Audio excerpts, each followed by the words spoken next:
एक प्रण की अपेक्षा करती हूँ कि आप ये एक प्रण लें कि हमारे राष्ट्रीय अध्यक्ष जिस व्यक्ति को भी जौनपुर की धरती पे 2024 का चुनाव लड़ने के लिए भेजेंगे, उसे हम अपने परिवार का हिस्सा मान करके, अपना स्वयं का हिस्सा मान करके और स्वयं को प्रत्याशी समझ करके इस चुनाव में पूरा जिस तरीके से भी तन मन धन से लग करके ये सीट जिता करके राष्ट्रीय अध्यक्ष की झोली में डालें। अनुरोध करूंगी कि गुटबाजी का शिकार ना होते हुए जिस तरीके से आप काम करेंगे, मुझे पूरा भरोसा है कि यहाँ से हमारा कार्यकर्ता बहुत ऊंचाइयों पे जाएगा।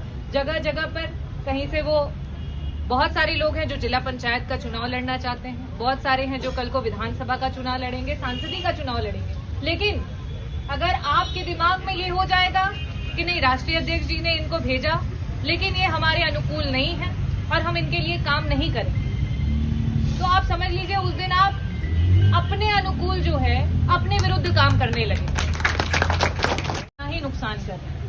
तो 2024 का जो चुनाव आने वाला है, मैं आप सभी से यही अनुरोध करूंगी कि ये एक मौका है जो बहुत ही महत्वपूर्ण मौका है, सिर्फ समाजवादी पार्टी को आगे ले जाने के लिए नहीं, अपने खुद के सम्मान को बचाने के लिए और साथ ही साथ संविधान को भी बचाने के लिए। ऐसा भी हो सकता है कि 24 के बाद आज जो हम यहाँ सब बैठे हैं, राजनीति की बातें कर रहे हैं, ये बटन दबाना और चुनाव का अधिकार ही खत्म हो जाए और वोट सिस्टम खत्म हो जाए। ये सुनने में लग रहा होगा कि ऐसा नहीं हो सकता है, लेकिन आप खुद अभी के अमेंडमेंट्स उठा करके देख लीजिए और सच में ये पॉसिबल है। अभी जयंत चौधरी जी का फोन आया था, वो चाह रहे थे कि 9 तारीख को एक यूथ पार्लियामेंट पे डिस्कशन है जिसमें हमारे जो युवा हैं, क्योंकि ग्रामीण क्षेत्र में हर्ष होता है देख करके कि जो युवा है वो यूथ मतलब पार्लियामेंट और चुनाव में बड़े अग्रसर रहते हैं, इंटरेस्ट लेते हैं, लेकिन जो हमारा और आगे का, जैसे अगर मैं बताऊं कि शहरी हैं, वहां पे ऐसा इंटरेस्ट नहीं है। तो हमारे युवाओं को किस तरीके से काम करना है उसको बताना भी बहुत जरूरी है और उसका मार्गदर्शन जो हमारे सीनियर लोग हैं वही करेंगे। और ये जो समन्वय है इसमें भी कहीं ना कहीं टकरार हो रहा है। हमारे सीनियर्स जो हैं उनसे कहीं हमारा जो नया नेतृत्व करने आ रहा है, जो युवा है, वो सोचता है कि अरे मैं तो बड़ा ताकतवर हूँ, मैं फुर्तीला हूँ, मैं कहीं भी पहुंच जाऊं, कहीं भी कर लूं। लेकिन आप पहुंच सकते हैं, आप लोगों से मिल सकते हैं, लेकिन जो मार्गदर्शन है, किस तरीके से पॉलिटिक्स आगे बढ़ी, किस तरीके से आपको काम करना है, वो आपका सीनियर ही बता सकता है।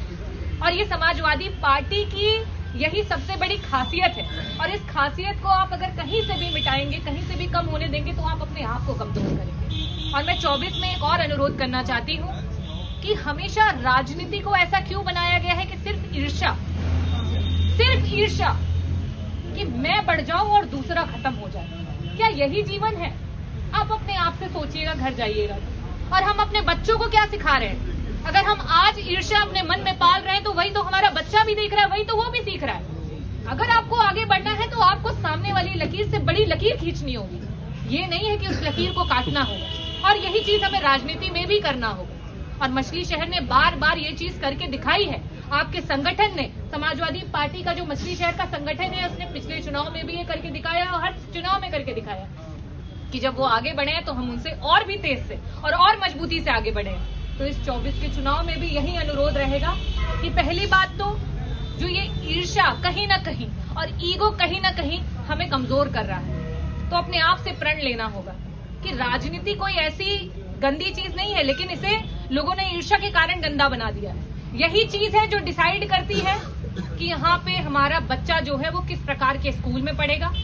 आज अगर मेरे घर का कोई व्यक्ति बीमार हो जाता है तो मुझे ये सोचना पड़ता है कि मैं कहाँ लेकर के जाऊं। रात को एक ईसीजी मशीन के लिए डॉक्टर नहीं होता है। आप बेसिक चीजें सोचिए कि राजनीति किस तरीके से एक एक स्टेप पे हमारे लाइफ को कितना ज्यादा इम्पैक्ट कर रही है। एक आदमी दिन रात बड़ी मुश्किलों से कमाता है कि अपने बच्चे को पढ़ा करके एक हायर ऑफिसर या कुछ भी बनाए, लेकिन हमारे पास उस तरीके का माहौल ही नहीं बन पाया। तो उस माहौल को अब बनाना है और उसको एक एक व्यक्ति जब प्रण लेगा तब वो बना पाएंगे हम।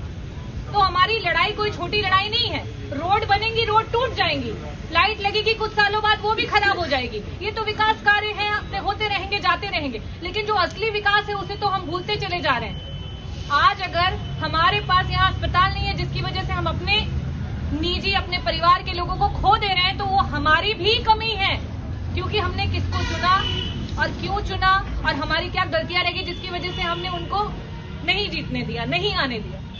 तो बस यही अनुरोध करूंगी कि 24 में अपना निर्णय जो है बड़ा सोच समझ करके लीजिए। राष्ट्रीय अध्यक्ष जी की बहुत सारी उम्मीदें हैं मछली शहर से और बहुत सारी उम्मीदें हैं इस जनपद से, और मैं चाहती हूं कि दोनों सीटें जीत करके आप राष्ट्रीय अध्यक्ष जी की झोली में डालें। इसी के साथ आप सभी को नव वर्ष की हार्दिक बधाई और शुभकामनाएं, और मेरे जितने भी बुजुर्ग यहाँ पे समाजवादी पार्टी से उपस्थित, आप सभी का चरण स्पर्श करके आशीर्वाद प्रार्थी हूँ। मेरे भाइयों को बहुत बहुत हृदय से आभार व्यक्त करती हूँ और यही उम्मीद करती हूँ कि बड़ा ही एक समन्वय के साथ, हर्ष के साथ, खुशी खुशी हम लोगों को बांटेंगे, वोट को बढ़ाएंगे और 24 में इसका रिजल्ट जो है वो राष्ट्रीय अध्यक्ष जी को दिखाएंगे। बहुत बहुत